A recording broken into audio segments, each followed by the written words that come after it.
13 finance commission के entire duration में हमारी कभी भी रेशियो पहले 4 साल 3.5 साल से 13.5% से ऊपर नहीं गई और अभी भी well with in manageable limit 14.39% है, यानी कि रिकमेंडेशन से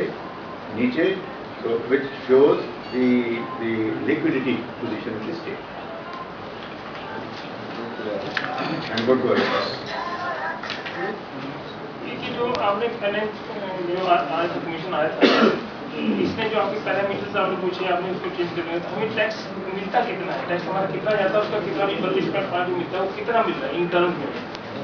कितने हजार करोड़ मिलता है? 19,000 करोड़ था सारा, अंटायर जो था ना 5 साल का, उसमें हमें 19,000 करोड़ मिलना था। उसमें से 4200 करोड़ रुपए के तो थे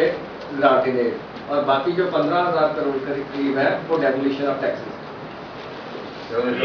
हमारा बनता है अगले साल कितना